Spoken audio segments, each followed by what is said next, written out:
السلام عليكم، عاملين ايه يا حبايبي؟ يا رب تكونوا بصحة وسعادة والف خير جميعا يا رب. بسم الله الرحمن الرحيم. النهارده هنعمل مع بعض الجلاش، هنعمل اساور الست. فاول ما هنبتدي بالسيرب عشان يلحق يخلص، على اساس يبقى ايه، الجلاش سخن والسيرب بارد، مش سخن قوي يعني، ممكن يبقى دافي. فطبعا السيرب بتاع الجلاش بيبقى وسط، اللي هو ايه، معانا كوباية مية 200 جرام، نحطها في الحلة اهي، ومعايا كوباية ونص سكر، وعايزة تحطي معلقة عسل كلوكوز بيبقى احسن برضه. يبقى ده السيرب الوسط. طبعا هقلبه انا شويه كده، وهنحط بعد ما يغلي غلوتين هعصر عليه نص ليمونه و7 دقايق، وهطفي واحط بس الفانيليا، واحط بقى دلوقتي بقى على النار 7 دقايق يعني غلوه، وهنحط ايه، عصير الليمونه، وهيخلص معانا ب7 دقايق. معايا يا حبايبي اهي لفه الجلاش، ومعايا زبده على زيت، معلقتين زيت ذرة عليها، ولو عايزه سمنه بيبقى كويس برضو طبعا. ومعايا ايه عشان دي الاسابر، معايا السيخ ده نضيفه حلو، اللي هو بتاع الكفته. انت لو عندك بقى المعلقه الخشب اللي هي بتاعت اللي بنعمل بيها بتقلبي بيها البصله وكده، ليها الطرف بتاعها رفيع كده ايديها، لكن انا عندي بتاعتي عريضه، فانا قلت هعمل بايه، بالسيخ ده معاكم. اولا هندهن ايه الصينيه كويس قوي.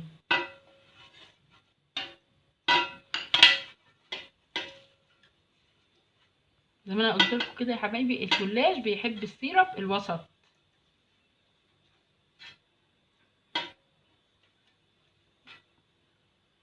هنقطع بقى من النص كده، بسم الله كده.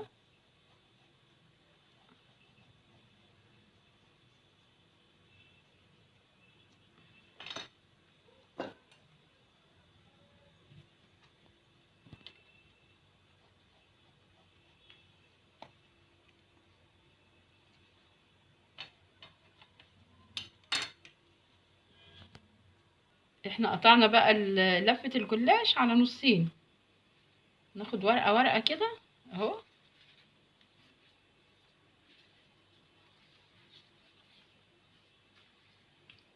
وهندهنها خفيف قوي، اللي هي زبدة على زيت. وهنجيب بقى اي حاجة زي ما قلتلك كده، بس من ايه، منقرطش عليها جامد يعني، كده اهو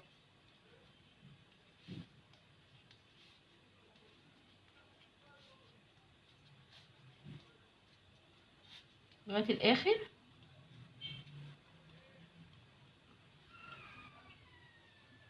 اهي. وهنعمل كده اهي، طلعت معانا اساور الست. نحطها بقى في الصينية المدهونة، نعمل واحدة كمان مع بعض.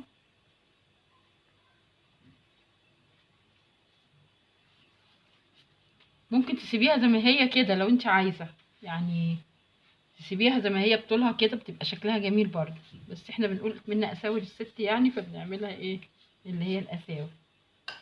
برضه نفس الحكايه يا حبايبي، مش هتقفلي قوي على مش هتتكي قوي يعني كده، عشان تقدري وانتي بتكشكشيها تكشكش معاكي اهي.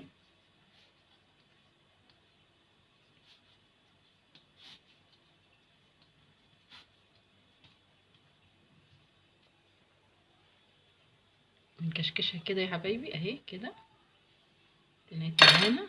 تعمليها بقى كده، تحطي في الصينيه واحده كمان. الحمد لله اللفه بتاعت الجلاش حلوه وصبحه ايه، ساعات تفتحي اللفه تلاقيها ايه، ناشفه معاكي، بس الحمد لله طلعت كويسة.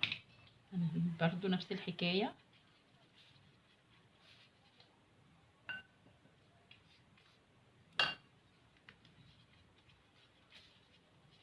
ممكن اعوض الشيش طاووق برضو، تحطي 2 ولا حاجة وتعملي برضو بيها مع بعض، هتعمل معاكي لو ما عندكيش السيخ يعني اللي هو ده اهو كده اهي. طلعت كشكشت معانا اساور الست.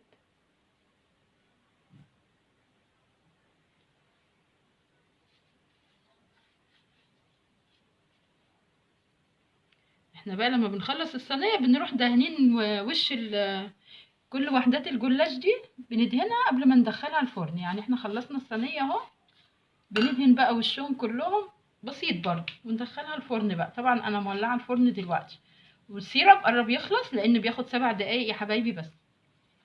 فالسيرب قرب يخلص، لازم يبقى دافي يعني مش سخنه قوي. الحلويات الشرقيه طبعا السيرب ما بيبقاش سخن زي البسبوسه، هو بيبقى دافي بس. ما بحطش في البسبوسه سخن، بيبقى دافي. انما الحلويات الشرقيه اللي هي الجلاش، الكنافه، بلح الشام، رموش الست، لقمه القاضي، كل الحاجات دي بتبقى ايه، السيرب لازم يبقى بارد يا حبايبي.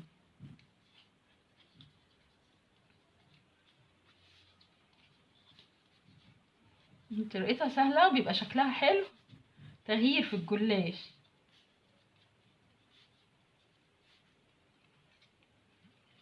اهي كشكشها كده اهي،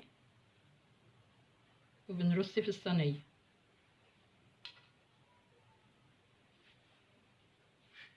نكمل بقى يا حبايبي الصينيه وارجع لكم. وخلصت يا حبايبي الصينيه، فهندهن وشها خفيف كده، مش كتير يعني.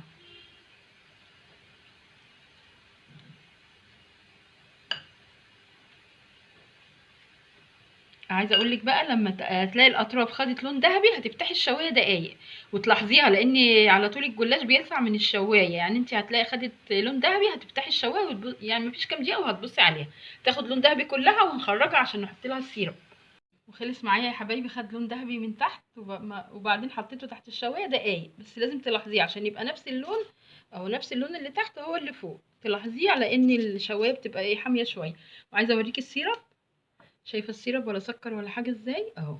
تبعي بس نفس المقادير ونفس، و7 دقايق على النار. بسم الله. هنحط بقى السيرب كده.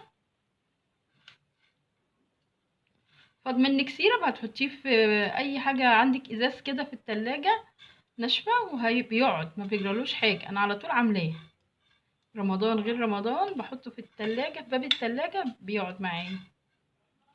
بس ده انا قلت ايه، انا عندي بس انا قلت اعمله معاكم عشان اللي مش عارف طريقته. وانا عامله لكم فيديو بالسيرب التقيل والسيرب الخفيف في فيديو. هنقدم بقى مع بعض يا حبايبي طبق. ورصيت طبق يا حبايبي، وهنحط عليه بقى من فوق الوش كده جوز الهند كده. وعايزاكي بقى تجربي طريقه الاساور الست دي بطريقه شيف هاله، ويا رب تعجبكم. طبعا شرحناه مع بعض وشرحت معاكم السيرب وعملناه، وبألف هنا يا رب وشفا عليكم جميعا.